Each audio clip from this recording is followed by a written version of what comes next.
transportation network is really important to the greater Portland region because transportation is what people need to get around. That's how you get to your doctor appointments, that's how you get to school, that's how you get to jobs. And if you don't have a car or you're a one-car family, then the transportation network can really help you. And we actually have a pretty good transportation in greater Portland. When I started doing work in the greater Portland region around transportation access, it was really clear to me that we needed to have people involved and at the table who have lived experience of barriers. And we were really fortunate to find and apply for funding through the Transit Planning for All initiative, which is like a perfect match with that.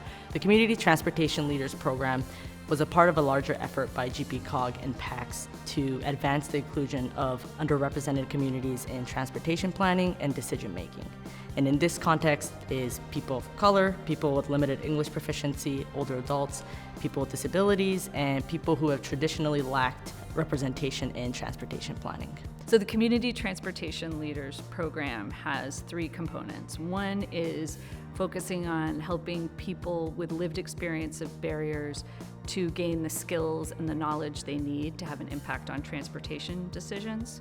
Second piece is to knit them together with a cohort of peers. The third piece is really about creating a gateway into decision making so that people can speak directly to decision makers. I am an immigrant from Republic Democratic du Congo, and I am a person with disability.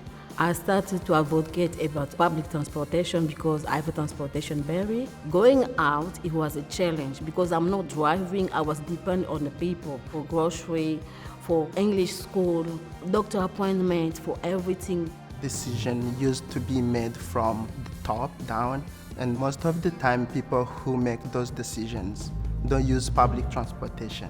So having these people come on the table, they help us improve transportation in a way that will make this system better for them, because if it is accessible for the most vulnerable, then it will work for everyone. That CTR program, this is the place where anyone can explain the struggle we had, and then the decision maker gonna know exactly where to put the money, where to serve people, and how we can help them. I learned how to go online, do different research. I learned how to ask a question. I learned how to be in a meeting, raise my hand.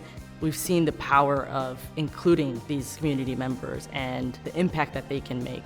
We had our first cohort that started in 2019.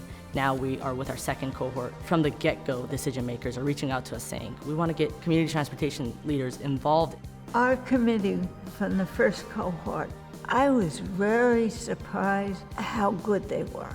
They had the same complaints, like reading the schedule and being able to understand the bus drivers. We had Guy Mapoy start the Bus Ambassadors program. The Bus Ambassadors program helps community members who are new to the community or have limited English proficiency learn how to navigate the transit system.